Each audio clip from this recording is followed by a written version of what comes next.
to the TIF.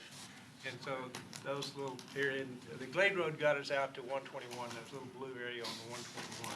So that was the modification done in 2012 to add those areas. And so that's basically what the setup was. And somebody's going to have to remind me, I know when we set it up, all the taxing entities were involved. I was mayor then, so I'm the one that went around and gave all the presentations and pulled this off.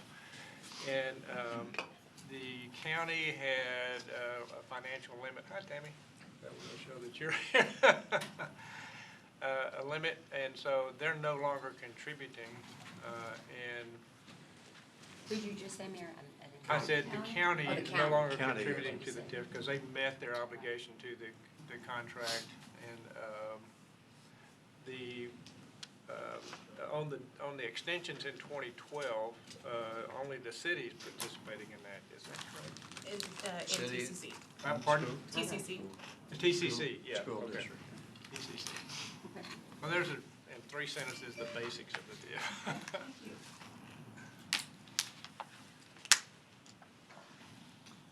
So this is our most sort of substantial high-level slide here. We're trying to detail out basically our revenues and our expenses in the TIF to date. And we have a few dividing lines when we look at this. So we obviously divide it between that original project plan, the one right there on your left, and the amended project plan that came along in 2012. And then we're also dividing it around 2000 to 2012, and then 2013 and beyond.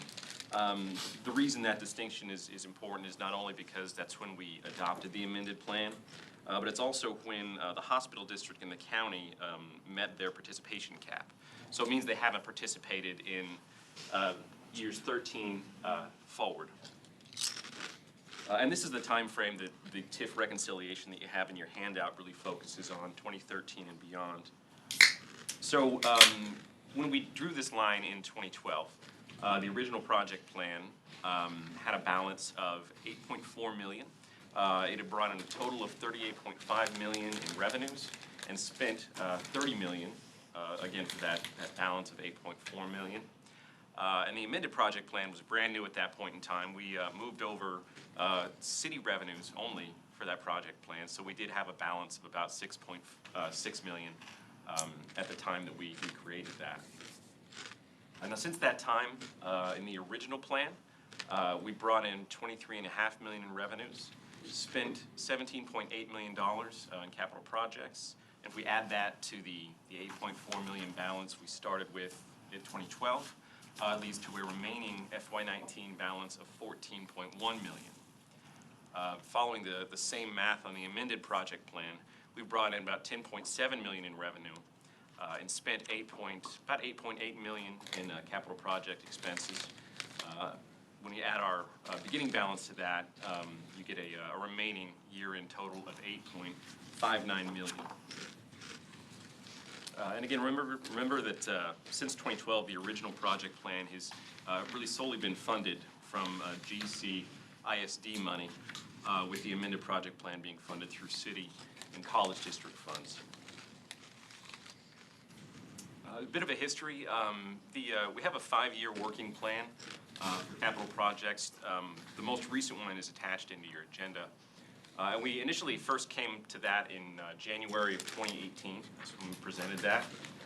We will update that every year around July. And so an updated plan was presented in the following year with some more current numbers. And then, of course, in July of this year, in our second meeting, we'll have an updated project plan for you as well.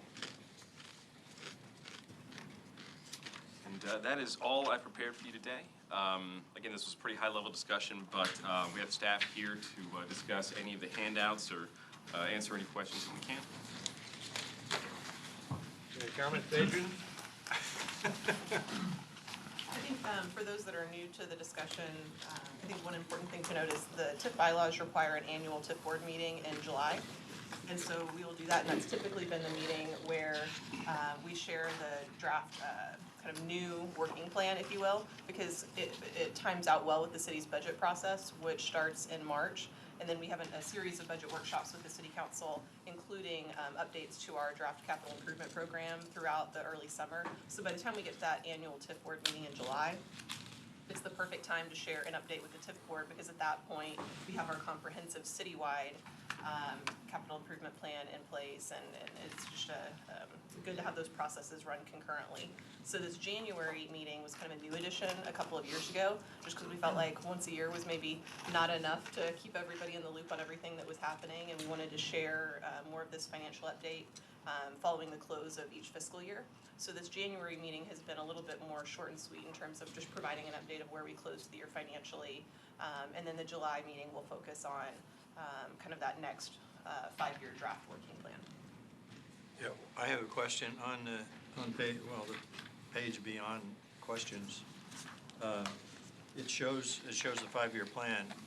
These have been updated, I'm assuming, they have not been updated? This is the last approved one from July. So you'll get a new one in July of this year.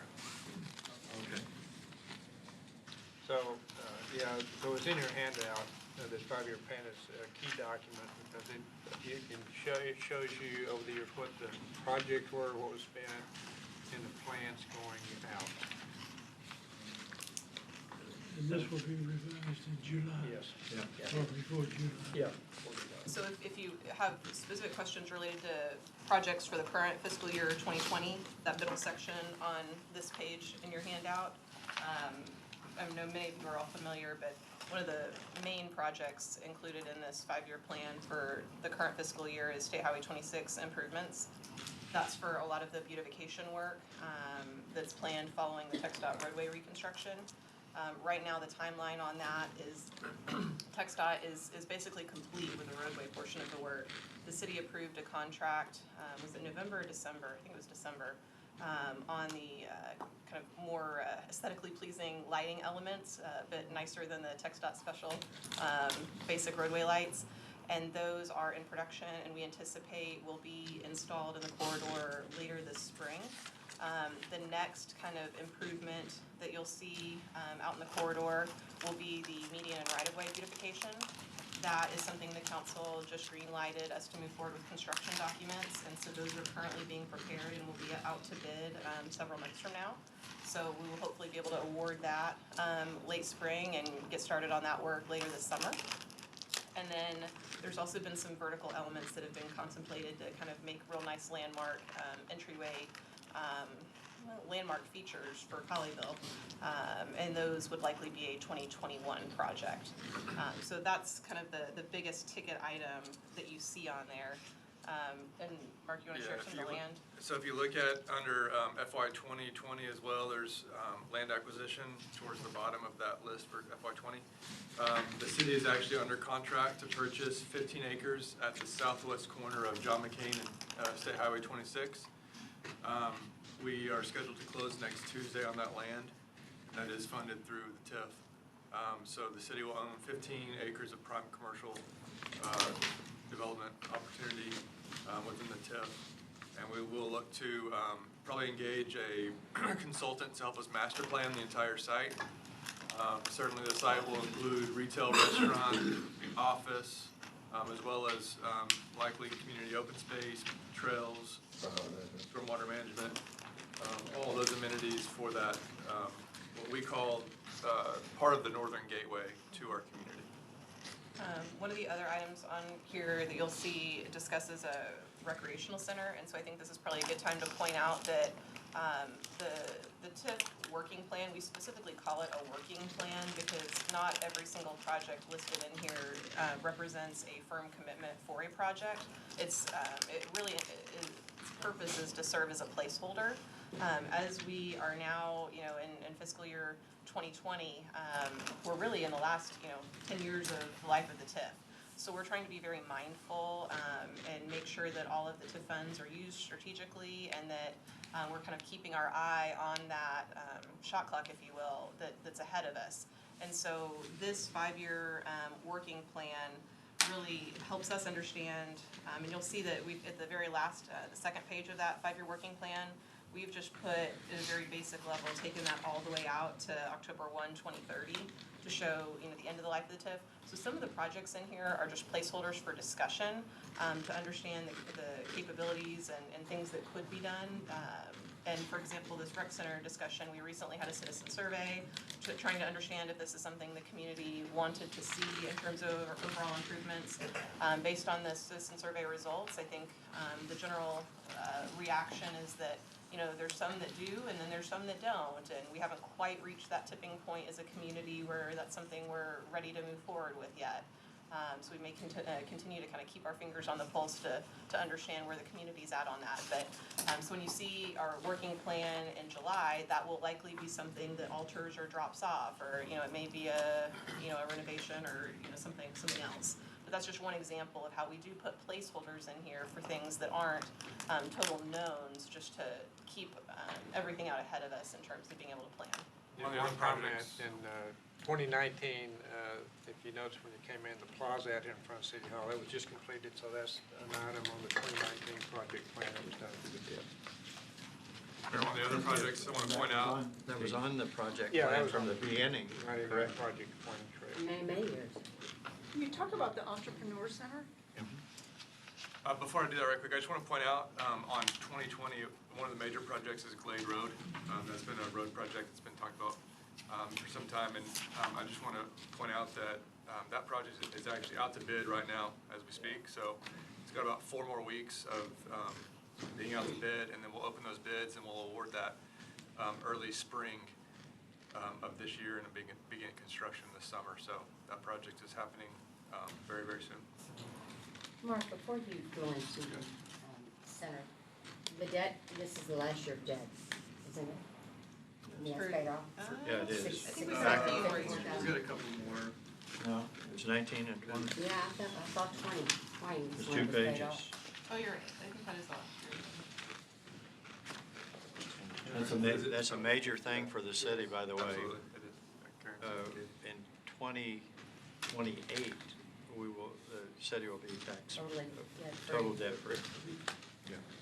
So these bonds were issued in 2016.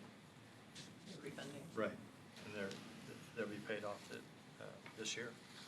The front park's been in plan since 1997. Yeah. Which There's was the paid off. Entrepreneur Center. Do you want me to address that, Mayor? Yeah, go ahead. Okay. Go ahead. So when we do the 2019 plan, we'll actually probably rename this to the Colleyville Business Center. This was an idea that we've had for some time, and really it's kind of coalesced into the last several months to really take hold. And so we partnered with the city, the Chamber of Commerce, Tarrant County College, the Service Corps of Retired Executives, to create a facility to facilitate business development within Colleyville. So at Church and 26 in Colleyville, there's a former Wachovia Bank building that has sat vacant for almost a decade. There's about 6.5 more years on that lease. The financials of that lease make it all but impossible for a private entity to come in and sublease that space and put another business in there. So the city has talked about this idea, and we kind of zeroed in on that location as the utilization of TIF funds to help create business activity in a what will be vacant building for another, half a decade. So, yeah, to remove the blight. And so what will happen at that facility is we'll have the Chamber of Commerce will be there day in, day out, operating the facility. Service Corps of Retired Executives, or SCORE, will host business classes as well as one-on-one business mentorship meetings with prospective business owners in Colleyville. Tarrant County College has committed to providing resources to the center in terms of offering a cohort of classes for those individuals interested in going through a kind of a program of business classes. We were going to host various networking opportunities to try to connect the entrepreneurial community with Colleyville and even outside of Colleyville. There will be the Entrepreneur Center. Part of that building will be kind of a shared workspace, open meeting space aspect. So there's all these aspects. That's why I say we're going to rename it to Colleyville Business Center, because it has kind of evolved from just being an Entrepreneur Center to being more comprehensive, including the chamber, TCC school, or the city, as well as GCISD. One more and then I'll shut up. That's okay. That's fine. The rec center, I know it's early to talk about programming, but what kind of wellness or senior activity opportunities do you anticipate would So- be included in that? Yeah, so right now we have a senior center. It's in an old church that the city bought, and we also own 10 acres there. It's park. And so the whole idea around that rec center was at that location we actually did a very comprehensive citizen survey with a lot of data that may have confused people because we had 4 options. One option was a rec center all the way, had all the capability, including, senior center is always a component in it, but had everything else in it. And then another option, one a little lower, dropping off some functionality, another one a little lower. Then the first one was just redoing the senior center and rebuilding it because the building needed to be reconfigured and perhaps rebuilt completely. And so we haven't yet decided what of that we will do. So the lowest level is redo the senior center. So there's a lot of programming right now for the seniors that's in that building that will stay, and others. I couldn't, we're at that level of conceptuals, and so not down to the details now. Adrian or Mark or Jerry may be able to speak a little bit more detail than me and answer that question. And What right we now, do the senior today. center does include our recreational programming. It's Yeah. called the senior center, so it can be a little bit confusing to the public, but it is the space where our rec programs are offered out of. That may be a spring break camp, it may be a dance class for little ones, it could be Zumba for senior adults. But it's a multi-purpose space that's called our senior center We currently. could get you a copy of we have a catalog of all the programs and rec things that people can do, seniors, and including what she's talking about, that give you a complete summary of all that. You'd like to And that's have. on our website too. It's on our Okay. website also. But as it relates to building a new rec center, this was really a placeholder. Yeah. Because of an early conversation. If there were to be a rec center, our survey response indicates that people want an all or nothing. And so if we were to build a rec center and build it, quote unquote, with all the bells and whistles, it would require additional tax rate increase beyond any funding the TIF would provide. The TIF would be a small part of that. And so it's a long-term discussion that is not likely to come to fruition in the next year or two. It's more of a bigger picture thing. We're just have a placeholder in here because it was a topic that came up as an item that would be conceivable in the future, and we had to start looking at capital planning Well, around that. and truly, we just updated our Parks Master Plan, the end of 2018. I think it was adopted basically the first of 2019. And one of the items that came out of that master plan was to consider whether or not such a facility was desired and needed. And so one of the council's high priority objectives that they set in their annual priority session was to at least have the conversation and explore whether this is something that, necessitates action at this point. And so we've done that now. I think one of the other things that I wanted to point out, I know Mark talked about it a little bit in terms of the land that we're about to close on, but you'll see a placeholder for land purchase in the future years as well. Those are also placeholders. You'll see in our State of the City presentation that will be presented February 6th that we have a neat little video at the end, and one of the quotes that you'll see reiterated is the best zoning is owning. And so I think that's something in terms of an economic development strategy and utilizing TIF dollars that the city has a focus on. And part of that is in recent state law changes and limitations in being able to have any quality thresholds for building materials for commercial buildings. So one of the strategies of the city is to, in key areas where it's important to make sure that there's quality development, land acquisition may be a strategy there for the city. Yeah. The reason we purchased that 15 acres up here was right the entry to Colleyville, the prime real estate, completely greenfield. And for a variety of reasons, we wanted to be able to control what goes there, especially with what the legislature has done to be sure we get the quality that matches the vision of Colleyville. We're very serious about that, and so that was a key reason.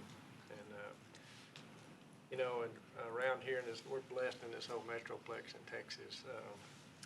Putting money in the land, you're not gonna lose money ever. Don't build any more of it, All right? right. So I have a And question. we're, if you're not aware, we're almost built out. There are a few large plots around, but not many. So I'm a little surprised by some of the things that appear like capital maintenance of city facilities that are in the original plan. So can you explain the history of that? That's fairly unusual for a TIF to include Okay. items like that, but. So some of the original project categories that were, Kyle, can you put that chart back up from the original project plan? Include a variety of things, and we're very limited from those original project plan dollars in terms of what those funds can be spent on. And they are targeted at, one of them being City Hall, one being, fire station, downtown improvements, which, for us basically means, here in the village. And so some of those, capital items that appropriately fall with any of those categories, that's, been part of the strategy and kind of using those most restrictive funds first for those eligible categories. Now, that was one of the kind of unusual things about this TIF. Like I said, it wasn't for a commercial development project per se. It can be used for that, but it was very broad. Built part of the City Hall, library, and other things with it. Well, and some of the more recent things, for example, when we did the plaza, which was one of the original 1998 original project plan projects, concurrent with that work was a dramatic improvement to the front of City Hall to include the 88 doors, which had been often requested by community members, where you can push the button and the doors open. We have early voting and now regular voting. City Hall will be a location, and it can be quite cumbersome for community members to come in and have easy access to the building. So that was one of those kind of, not even just replacement, but true improvement to make the building more accessible. Was the were you talking about maintenance on 2020? Yes, Safe highway. because, actually, I was thinking about the HVAC replacements and flooring rehab in City Hall and the library and things like that, that won't really add value to the increment, going forward in terms of. Well, you could, when you're dealing with public buildings, you could build a huge addition, it wouldn't change your increment anyway. So that's part of the unique characteristics of the TIF, is the public improvements really don't add increment unless they are somehow generating traditional commercial development. As Mayor talked about, in a traditional TIF, you'd be a lot more focused on that. Interestingly enough here, this TIF is really driven in its original project plan towards public improvements. It's the amended project plan that really went more toward the traditional model of increment-driven efforts. And so it is a unique TIF in that sense.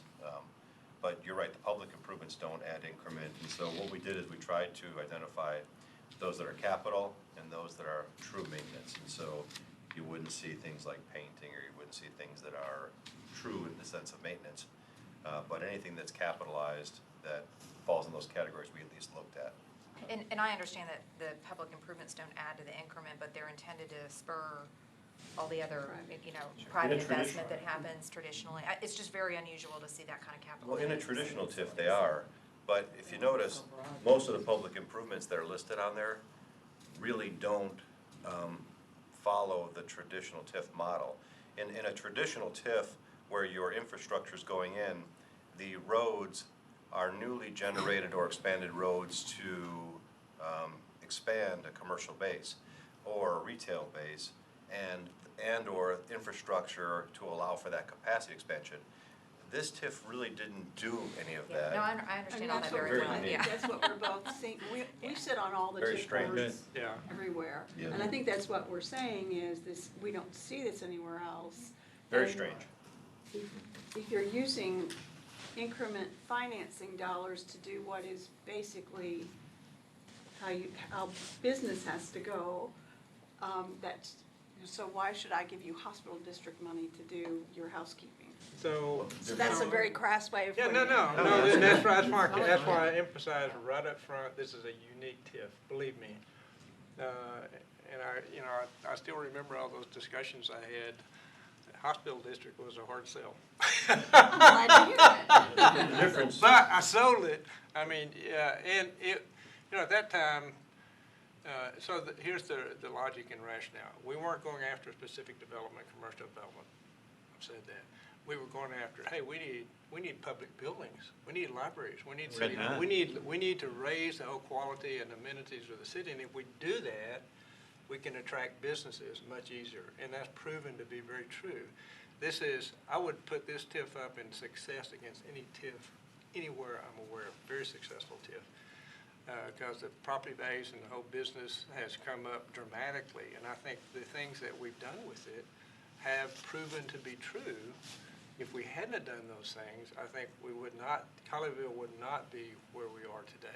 I think, I agree with all of that. I'm fine with the original construction. It's just the ongoing maintenance that really, it ought to, in my view, revert to city responsibility to maintain their facilities is all I'm saying, so. I Yeah, just where wanted we to understand how differentiated we got there. is capitalized or capital improvements versus regular maintenance. And so in the case of some entities, they would maybe roll this into a bond issue, or they would just simply capitalize the improvements as part of a bigger project. And so we try to differentiate between those two. And so there are legitimate arguments on both sides of it, but we think as long as it's on the capital side, it's qualifying. And it relates to one of the items that's identified in the original project plan directly. So that's where we've made that differentiation. And certainly in the area of economic development, we've pushed a lot of that over into the amended project plan, which has been a challenge because that's really where the original project plan should have focused. We can't change that now. And that's a good segue to talk about the one other item on here that we haven't really discussed yet this afternoon. In that economic development grants category, there are a variety of grants, and we can provide kind of a robust update at our July meeting with all of that. But for those that aren't, I know our council is obviously aware, but there's a variety of TIF grants that we have made available to the businesses in the community, and we've so far had 19 of them. So we're pretty excited about that track record so far. And the three different major grant categories we have available are our BEST grant, and we have silly acronyms for everything, but it's business enhancements to support transformation, and that is probably the most comprehensive and robust of the grant program offerings, and that is to encourage our commercial buildings along our major commercial corridors to improve and reinvest in those properties. One of the biggest complaints we hear is, Colleyville is such a beautiful community in the neighborhoods, but you go through some of our major commercial areas and that overall, kind of quality and beauty isn't reflected. And so particularly with our major commercial corridor roadway being reconstructed, now is the perfect time to kind of come back and reinvest in those businesses. And so the BEST grant provides matching grant funding for property improvements that include facade improvements, painting, adding stone to the exterior of a building, repaving parking lots, landscaping improvements. And typically most of those grants have been about 1/3 of the project cost. Now each project is unique, so we don't apply a hard and fast formula to that, but that's typically been where we've landed. One of the other grant programs is our sign grant program for permanent signage improvements. The city council has spent quite a deal of time over the last almost year and a half. We just got through this portion of the land development code update, going through each chapter and making improvements to increase the quality of the community through those land development code updates, one section of which that we spent quite a bit of time on being signage. And so when we updated the sign section of the LDC, there was the conversation had that, okay, well, obviously the ones that are out there that wouldn't be allowed today, they're going to be grandfathered, existing, non-conforming, but what can we do to help incentivize those signs to turn over and come into compliance with the new LDC and just, beautify the current signage that's on the corridor. So that sign grant provides 50% of the improved signage costs up to $5,000. And of course, those have to be in complete compliance with our new code requirements. But that's another grant that has been offered. And then what I think is probably the most unique, but maybe not have quite as wide of a net in terms of who it'll attract, but very unique is our SAFER grant. And that is a grant for current commercial buildings that do not have fire suppression systems to retrofit and install those, to encourage different use types to be able to go in there and begin to improve safety safety for the community. We had a unique instance where Ruggeri's, one of our longtime beloved Italian food restaurants here in the village, had an unfortunate fire incident, and their building is completely burned down and is now demolished. And they found a new location in one of the shopping centers out on 26, directly across from the Market Street Shopping Center. And the new space they have in that building, it would require with their restaurant use the fire suppression system, and that building did not have it. It was quite an expense, but of course we would love to keep one of our, longstanding viable businesses within the community. And so, but for the SAFER grant, we might not have been able to keep that business in the community, and the property owner that owned that shopping center utilized that grant, and it's 50% of the cost of the installation of the fire suppression system up to $50,000. And I think the quote for his building was like $132,000. So we provided a $50,000 SAFER grant for the installation of that fire suppression system. But those are our three major grant opportunities that are doing directly that. And so for us, as Councilmember Dodson pointed out, we are largely built out. So a lot of our kind of business improvement opportunities are redevelopment. And some of the other best grant examples that we've awarded so far, just directly across, you can see transformation taking place in the corridor. We've got the old Stone House, which is directly across Main Street at State Highway 26. That is an old rock-clad building that's been there forever. It's been a boutique, it's been a spa, it's been a hair salon, and we had a couple come in and want to turn it into a very nice kind of date night spot and kind of pizza and wine bar type restaurant, Stone House restaurant. And they received a best grant to transform that property into a kind of a new viable business. Just next door, there was the owner of that building received a best grant to do a dramatic facade improvement. Other ones on the north end of the corridor, some of our kind of what I'll call a little bit more warehousey type looking buildings, some dramatic improvements over there. Lilium, one of our very popular floral businesses that has received regional attention and awards, expanded in their former bank building and closed all the former bank lanes and expanded her business and received a best grant. But there are cases, and we have a nice map that we show throughout the community where we are trying to use our grant dollars to help redevelop and increase the quality in our community of our commercial properties. And I'm very proud of the fact that in 2019, Colleyville received 3 state-level awards for kind of economic development category for all these things that you described. Some of them very creative and innovative. You've done a great job.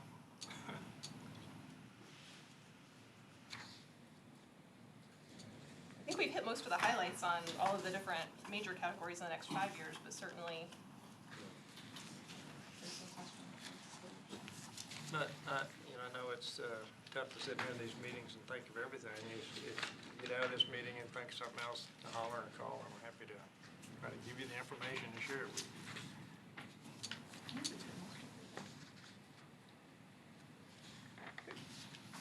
Anything else anyone has? I do have one question. Sure. So when you look at the annual report and it shows that there's no increment from the college on TIP 1A, even though there's increment reported, can you just explain sort of where the, What page are you on? they're not numbered, so it's Numbered. this, It has bonds at the top. for 1A, you said we're a participant, we're listed down there, but there's no dollars associated with that or something. See it. Right here, Yeah. it's right there, where there's no dollars associated with.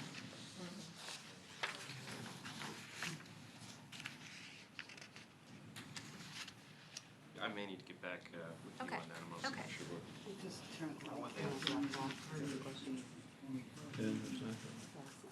That may be there. They were capped. Well, I think she's asking about the college. I don't know if that's correct or not. So they just check. When you're back in there. Were they capped out? She's the college. Some asking about the They're not college? capped. Oh, I don't believe so. yeah, I don't either. Yeah, I think that. Hospital. They're in the Hospital is, for sure. But they're not involved in one. We'll double check on that. That may be a 1A, what's it? error. Yeah, we'll have to check on that and get back to you, I guess. They're all listed or? Either they're not involved or there's some other factors, so I'll find out. Oh, that's the new one. What is it, new one? They're not.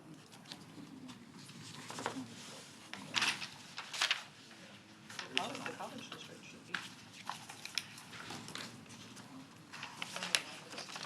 Okay, so that's one action item. Yeah, we'll get that answer and Yeah. email it to the entire board.